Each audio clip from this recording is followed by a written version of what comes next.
오케스트라라고 하는 게 굉장히 멋지죠. 서울 팝스 오케스트라라고 하는 단체가 있는데 거기서 컨트라베이스라고 하는 큰 악기 있죠. 그거 20년 동안 연주하신 분들이 계신데 지우스킨 드미트로라고 하는 분인데요. 우리나라에 와서 20년간 그곳에서 컨트라베이스를 연주하셨던 분인데 친구 두 분과 함께 이번에 우크라이나로 돌아가셨다고 합니다. 왜냐하면 우크라이나 조국이 사람 얘기가 아니고요. 조국 우크라이나가 러시아의 침공을 받아서 막 어려우니까 20년 동안 우리 한국에서 살다가 기반 잡은 거 다 버리고 죽기 위해서 어찌 보면 죽음을 기다리고 있는 조국을 지키기 위해서 죽음을 기다리고 있는 그 전쟁터로 돌아갔다는 참 슬픈 이야기입니다. 근데 외신에 의하면 우크라이나가 이렇게 여러 가지 불리한 조건 가운데서 선전하고 있는 이유는 여러 가지가 있지만 그 중에서 이렇게 목숨을 아끼지 않고 조국을 위해서 러시아로 돌아간 젊은이들이 한 6만 명 정도 벌써 된다고 그러죠.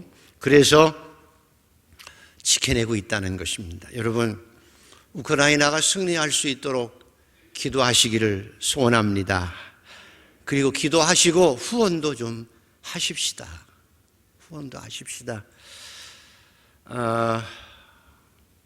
우리가 이렇게 평화스러운 나라에서 예배드리고 있는 것이 감사하고 북한이 감히 넘볼 수 없는 나라가 된 것도 하나님의 은혜라고 믿고 더 감사하고 사는 우리가 되기를 소원합니다.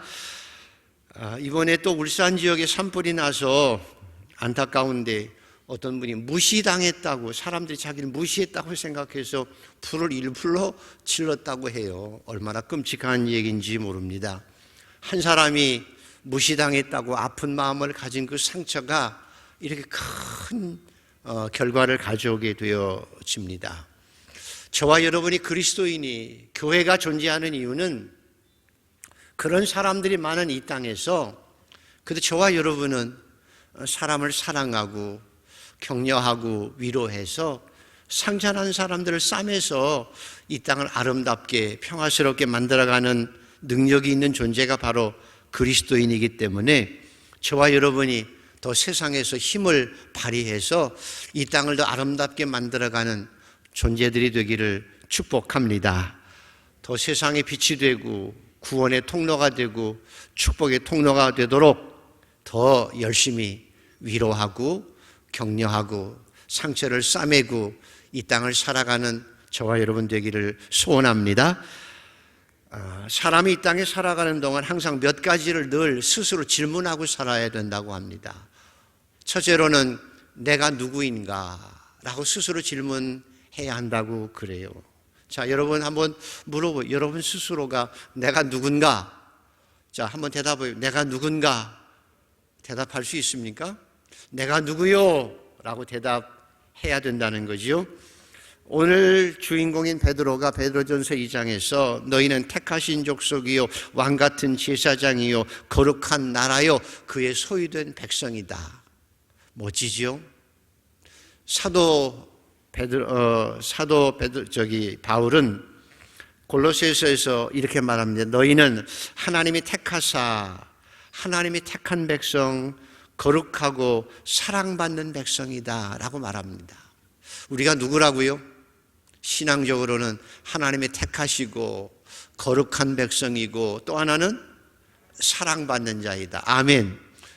이게 얼마나 큰 은혜인지 모릅니다. 그래서 너희가 하나님의 택한 자이며 또 거룩한 백성이며 사랑받는 백성이기 때문에 그래서 긍휼과 자비와 겸손과 온유함으로 옷을 입고 이 땅을 살아가는 빛된 자들이다 라고 우리에게 말씀하고 계십니다.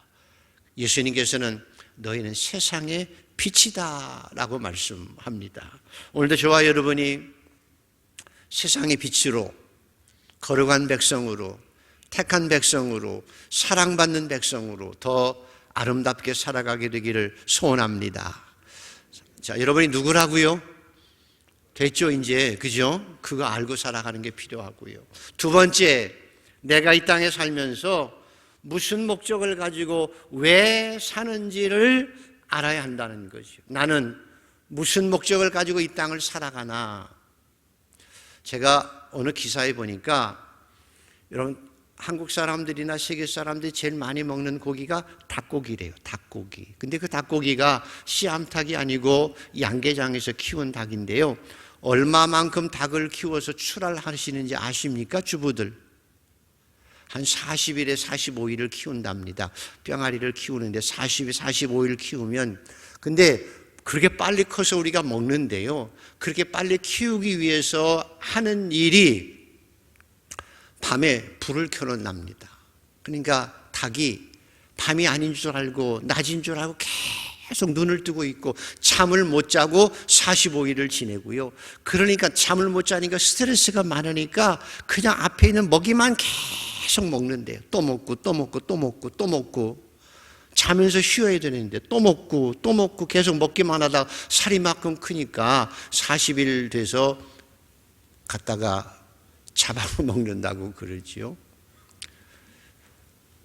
어찌 보면 우리 인생이 그와 같을 수 있습니다. 그래서 항상 뭘 질문해야 되느냐? 당신이 왜 사는지, 무슨 목적을 가지고 이 땅을 살아가는지를 최소한 좀 생각하고 알고 살아가는 게 필요하다, 그거예요. 사도 바울은 나는 이방인의 사도로 이방인에게 복음을 전하기 위해서 내 목숨을 아끼지 않겠다라고 말한 것처럼 최소한 이 땅을 살아가면서 내가 무엇을 해야 되는지를 알고 내가 죽어도 내가 힘을 다해서 정성을 다해서 이 일만은 해내야 되겠다고 하는 삶의 목적이 있는 것이, 이게 사람답게 살아가는 비결이라는 거죠.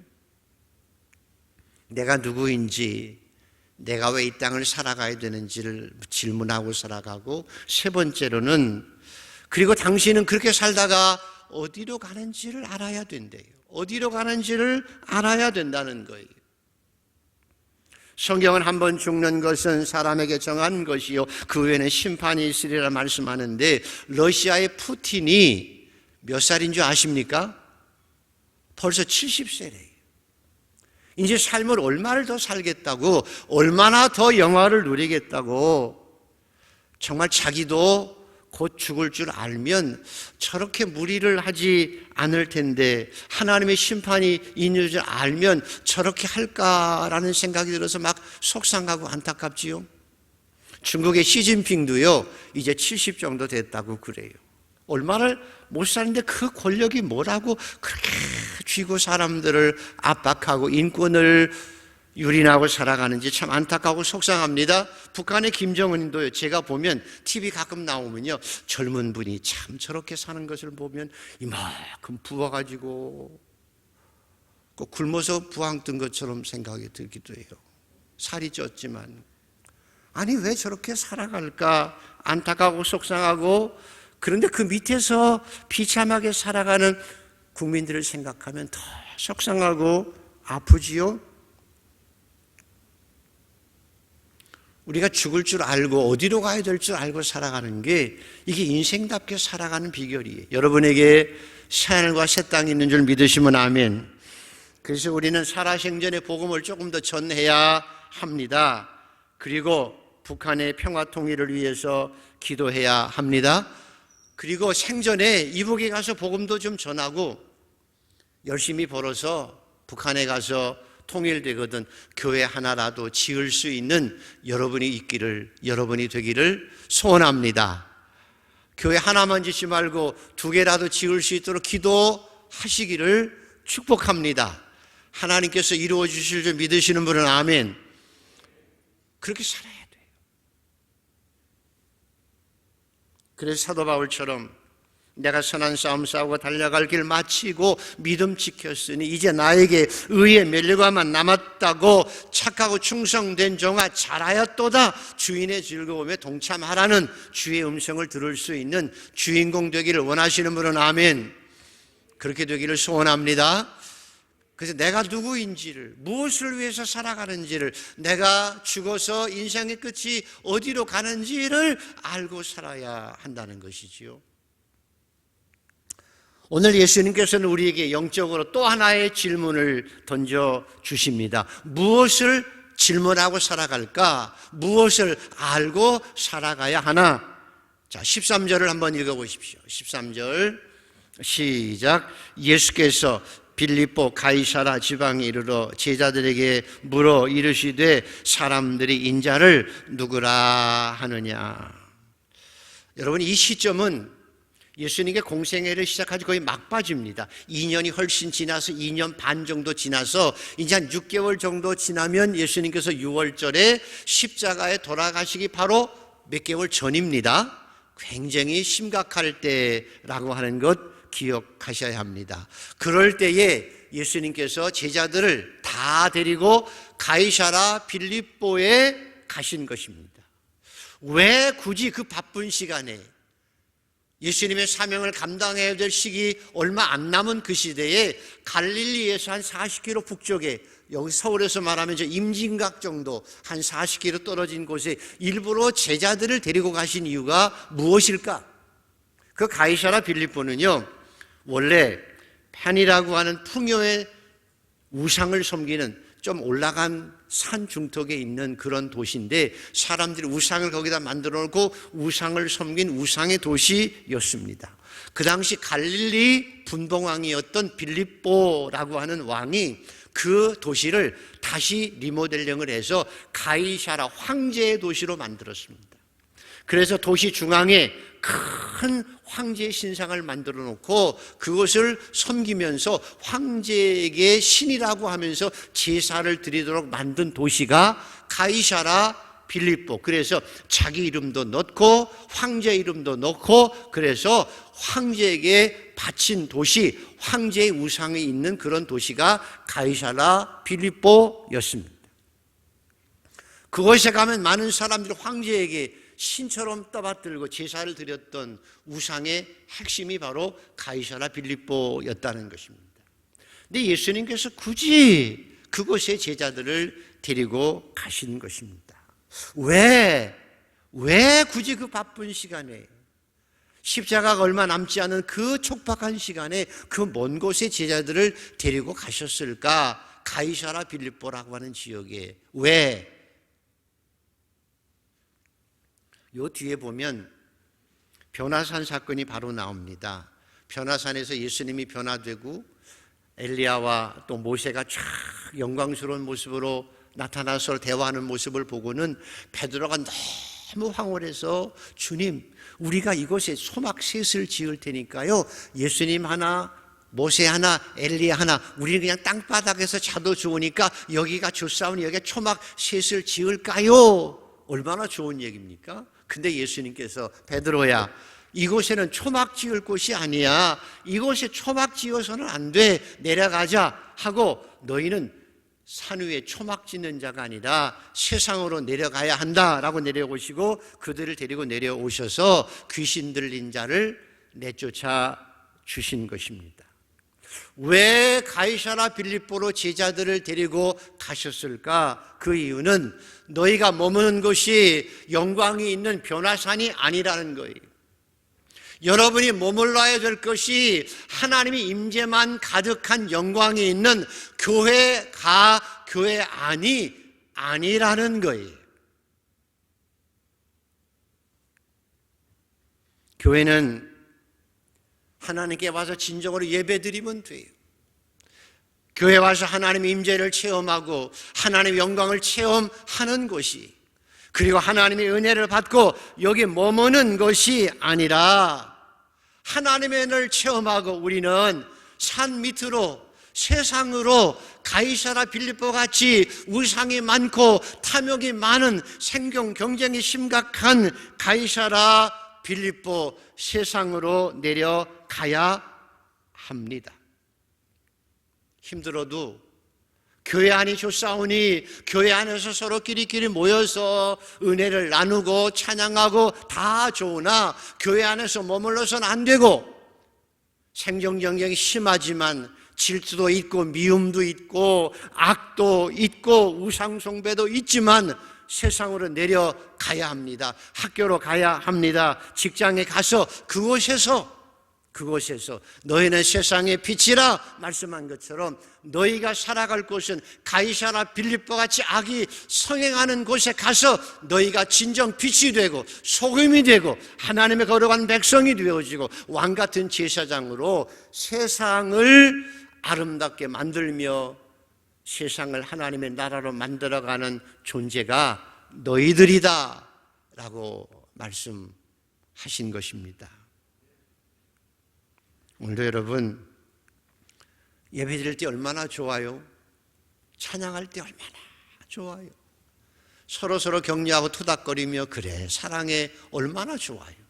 근데 이곳은 머물 곳이 아닙니다. 와서 예배 드리는 곳입니다. 여러분의 세상에 가서 일을 하는 것입니다. 가서 세상이 빛이 되어 일하는 것입니다. 하나님의 은혜를 전하는 것입니다. 예수 그리스도의 복음을 전하는 것입니다. 세상에 빛 되어 소금 되어 이 땅에 하나님 나라를 이루어가는 것이 우리의 존재의 목적임을 기억할 수 있기를 축복합니다. 그래서 여러분 예배 잘 드려야 돼요. 예배 가운데 하늘의 은혜를 풍성하게 누려야 돼요. 그 은혜를 가지고 세상에 나가서 넉넉히 이겨낼 수 있어야 합니다. 아멘. 그래서 가이사라 빌립보에 가셔서 제자들을 딱 불러놓고 묻습니다. 야, 너희가 봤잖아. 저 우상들 봤지? 황제 신을 섬기는 저 봤잖아. 다 봐. 그리고 묻습니다. 세상 사람들이 나를 누구라 하느냐? 세례 요한이라도 하고 엘리야라고도 하고 예레미야라고도 얘기합니다. 맞아. 세상 사람들은 그렇게밖에 말 못해. 나를 그냥 성인 정도로 도덕 군자 정도로 자기들 필요를 그냥 채워주는 정도로만 생각하고 있지. 하늘의 좋은 말씀을 전해주는 자로만 듣고 있잖아. 그렇게 믿고 있는 게 당연하지. 당연해. 그런데 그럼 너희는 나를 누구라고 하느냐? 나를 따라오는 3년이나 따라왔던 너희는 나를 누구라 하느냐라고 물으신 거예요. 내가 무슨 일을 하기를 원하느냐라고 묻는 것이 아니라 내가 누구인 줄 아느냐라고 묻는 거예요. 오늘 예수님께서 여러분에게 묻는 거예요. 내가 누구인 줄 아느냐? 자, 대답해 보십시오. 너희는 나를 누구라 하느냐? 답은 나와 있잖아요, 이미. 뭘 정답도 못 해요. 자, 다시 한번. 너는 나를 누구라 하느냐? 다시 한번 확실히 하십시오. 자, 너는 나를 누구라 하느냐?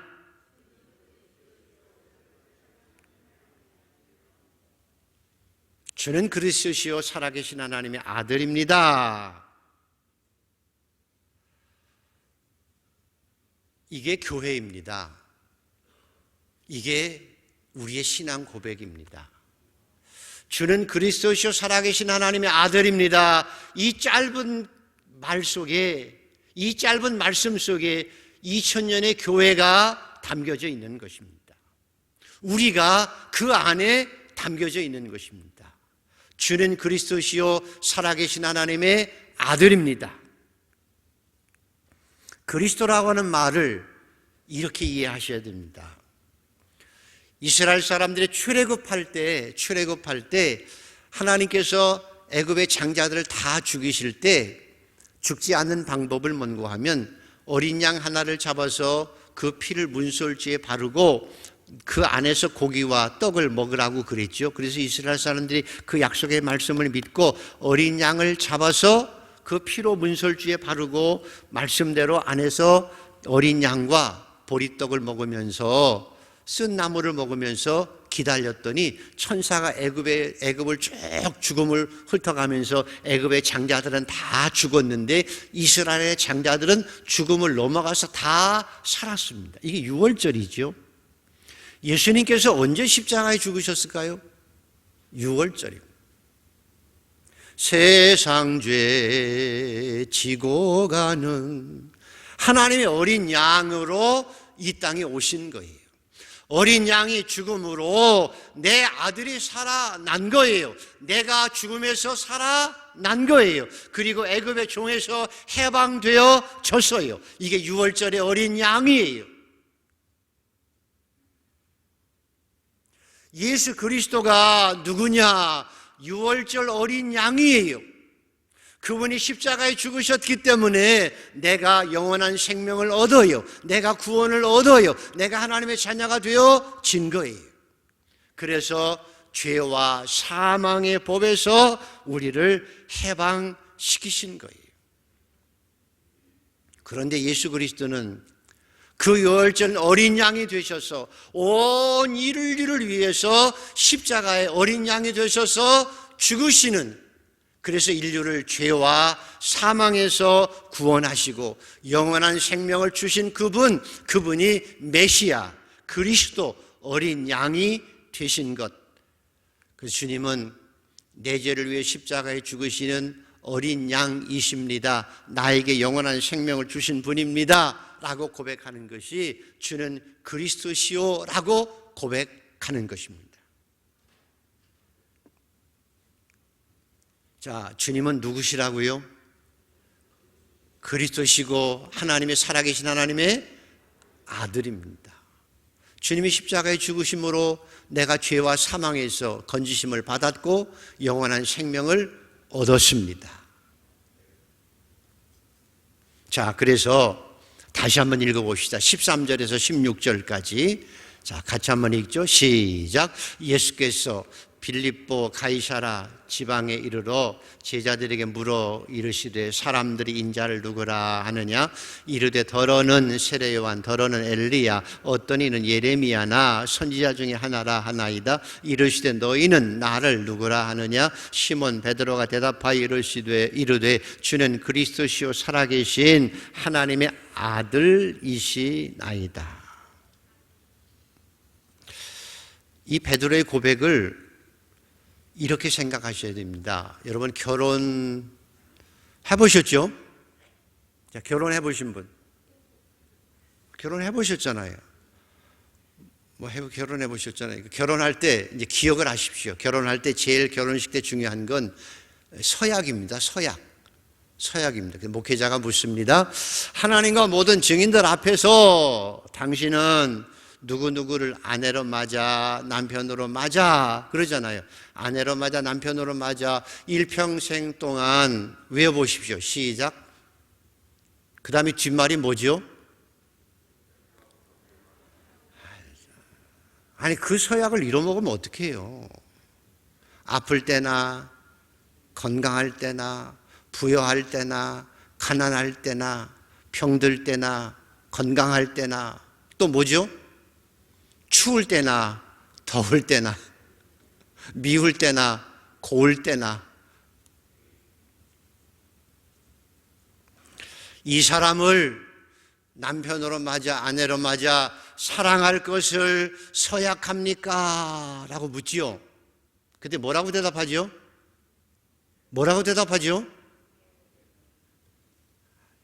안 해보셨으니까 모르시죠? 그때 예 하면 되잖아요. 예 하면. 그리고 아니요 하면 나가면 되고요. 그죠? 자, 보십시오. 결혼식 할 때 서약이 고백입니다. 우리가 예수님께 하는 신앙 고백은 이거보다 조금 더 세요. 근데 결혼식하고 딱 그렇게 서약하고 고백하고 나서 그때부터 사랑하고 밥 해주고 돈 벌고 아이 키우고 힘들 때 어려울 때 지지고 볶아도 어쨌든 그죠? 서로 사랑하고 마지막까지 살아오잖아요. 그리고 어떻게 살아갑니까? 이제는 나가 아니라 같이 살기 위해서 나 자신을 희생하고 양보하고 노력하고 상대방을 위해서 좋은 것도 사주고 이렇게 살아. 그래서 내 인생과 내 시간, 내 정성, 내 사랑 다 바치면서 이렇게 서로 사랑하고 살아가는 것, 그게 고백이잖아요. 고백했기 때문에 이렇게 살아간 거잖아요. 주는 그리스도 살아계신 하나님의 아들이라고 고백하는 것은 예수님께서 나를 위해서 십자가에 죽으신 그 놀라운 은혜를 고백하기에 내가 주님을 위해서 나도 온 정성과 시간과 목숨과 모든 걸 다 오직 주님만을 위하여 살겠습니다라고 하는 고백이에요. 주는 살아계신 하나님의 아들이라고 고백하는 것은 예수님께서는 창조자이신 하나님이심을 고백하는 거예요. 그래서 그리스도인의 힘은 어디에 있느냐? 여러분이 지식에 있지 않아요. 여러분이 가지고 있는 돈에 있지 않아요. 여러분이 가지고 있는 능력이 있지 않아요. 그리스도의 진정한 힘은 주는 그리스도시요 살아계신 하나님의 아들입니다. 예수님 앞에서 고백하는 그 고백 속에 힘이 있어요. 그게 능력이에요.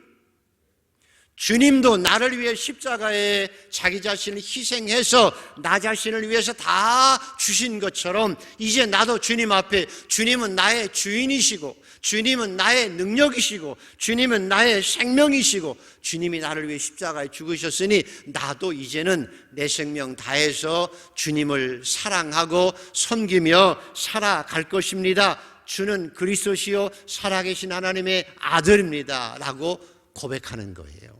이게 이 고백이에요.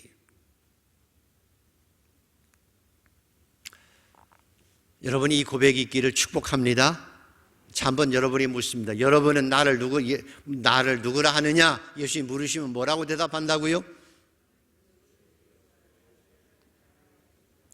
지금 예수님과 결혼한 거라니까요. 결혼식 앞에 서약하는 거라니까요. 다시 한번 주는 그리스도시요 살아계신 하나님의 아들입니다. 아멘. 그리고 결혼식하고 나서 그냥 혼자 밖에 나가서 살고 바람 피고 살고 자기 멋대로 살면 고백이 아니지요? 그건 거짓이에요. 거짓이라는 거예요. 여러분이 진정한 고백이 있기를 축복합니다. 진정한 고백자로 이 땅을 살아가는 기쁨이 있기를 축원합니다.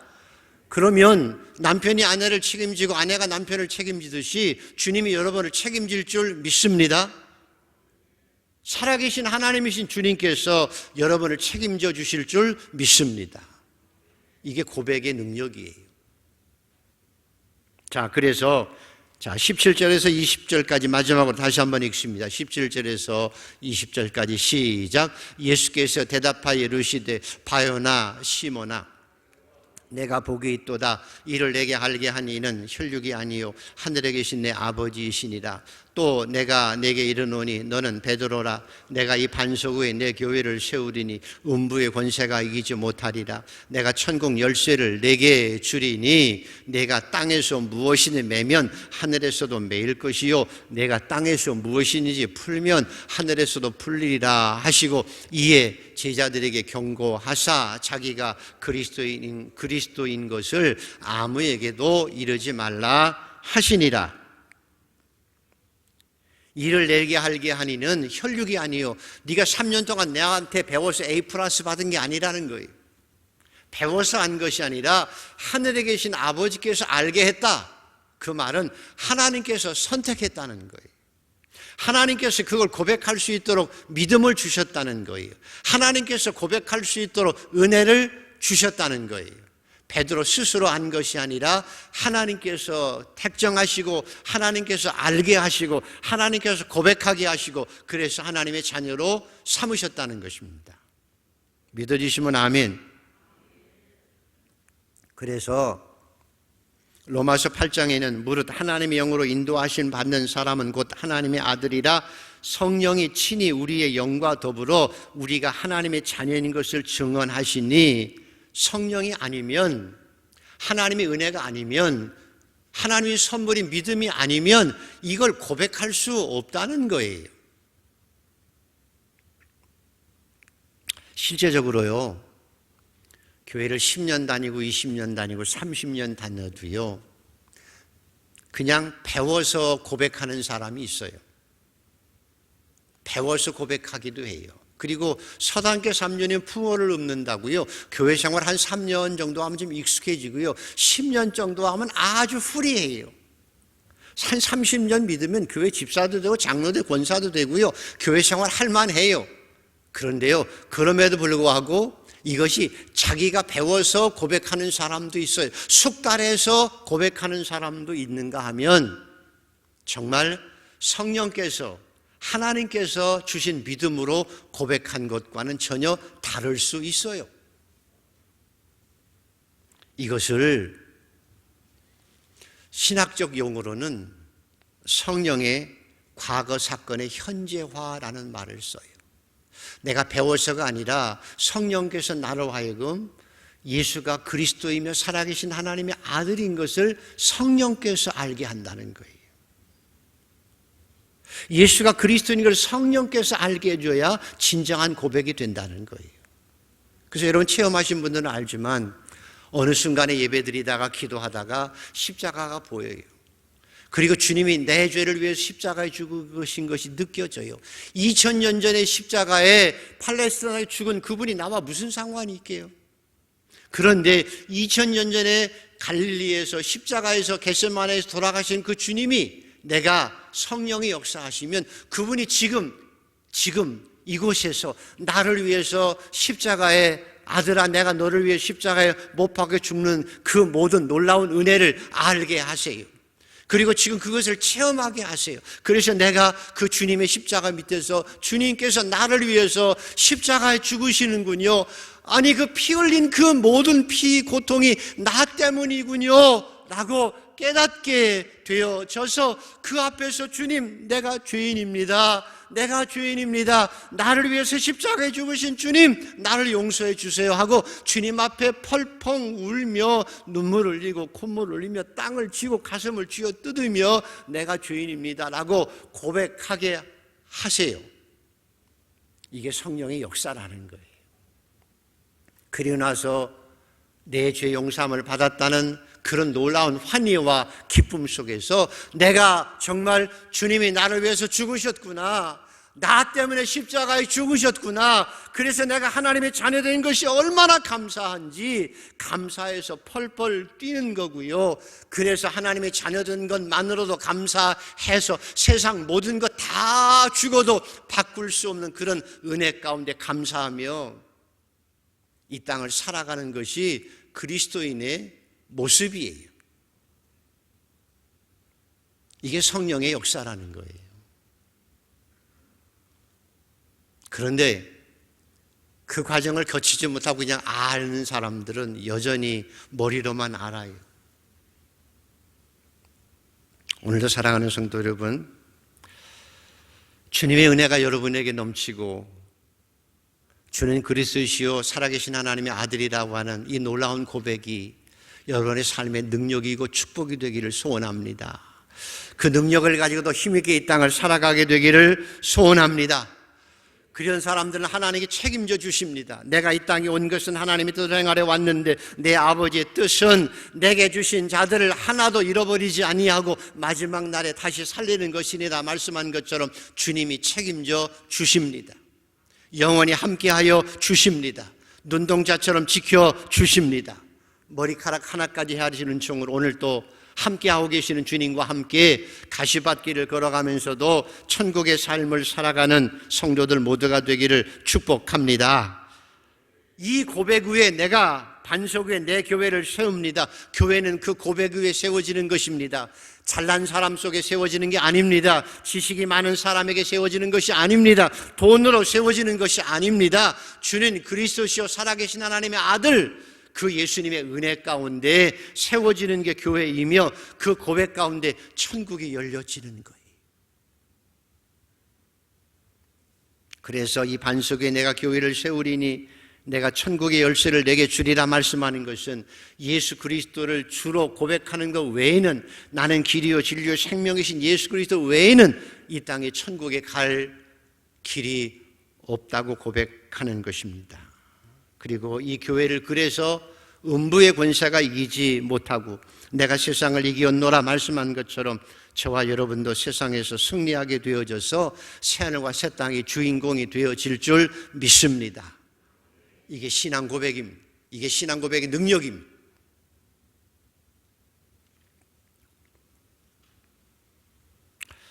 여러분, 기도할 제목이 있습니다. 여러분이 그런 은혜 가운데 살아갈 뿐만 아니라 더 중요한 것은 여러분의 가족 전체가 그런 은혜를 누려야 합니다.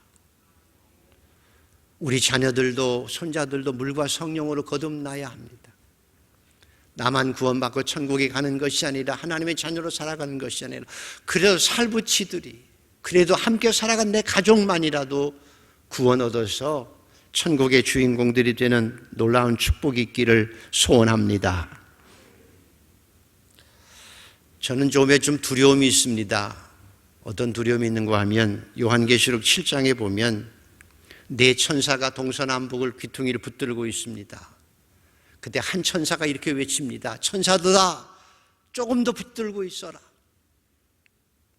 하나님의 종들이 이마에 인치기까지 바람이 불어서 땅이나 바다나 나무에 불지 못하도록 우리가 좀 더 하나님의 자녀들을 인치기까지 좀 붙들고 있으라고 외칩니다. 러시아가 새롭게 신냉전이 시작이 되어지고 러시아와 중국이 함께 손을 잡았습니다. 서방세계와 함께 이제 신냉전이 시작될 것 같습니다. 핵전쟁의 위협이 가시화되고 있습니다. 터미네이터라고 하는 사건이 그냥 미래의 먼 일, 우리하고는 상관없는 얘기가 아니게 될 것 같기도 해서 두렵습니다. 근데 이 모든 것이 하나님의 섭리 가운데 있음을 말씀하고 계십니다. 참새 한 마리까지 다스리신 하나님께서 왜 그냥 이것이 우연히 이루어질 거라고 생각하게 하시겠습니까? 이제 중요한 것은 예수님께서 세상 끝까지 복음이 전파되어야 세상의 끝이 오리라 말씀하신 것을 기억하시고 오늘 이 마지막 세대의 영적인 승리자들이 여러분 되기를 소원합니다. 가족 전체가 구원받는 역사가 이루어지기를 축복합니다. 그리고 너희가 나를 누구라 하느냐 물을 때 정확하게 대답하고 우리 가족 전체가 다 대답할 수 있는 그런 은혜가 있게 되기를 소원합니다. 주님께서 제자들을 일부러 가이사라 빌립보로 데리고 가신 이유를 설명했습니다. 여러분이 머물 곳은 교회가 아닙니다.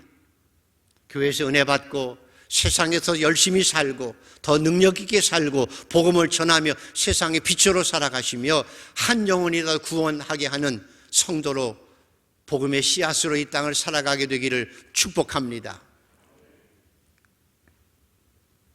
너는 나를 누구라 하느냐 고백할 때마다 물을 때마다 언제나 하루에도 몇 번씩이라도 주는 그리스도시요 살아계신 하나님의 아들입니다 고백하는 천국의 주인공들이 되기를 축복합니다. 영적 전쟁터에서 내가 세상을 이기었다 말씀하신 주님처럼 그 고백을 가지고 세상에서 승리하고 한 걸음 더 나아가 세상에 더 아름다운 빛으로 살아가서 나중에 저와 여러분이 갈 곳이 분명히 있는데 그곳에서 의의 면류관을 받고 착하고 충성된 종이라고 칭찬받는 성도가 되어질 수 있기를 축복합니다.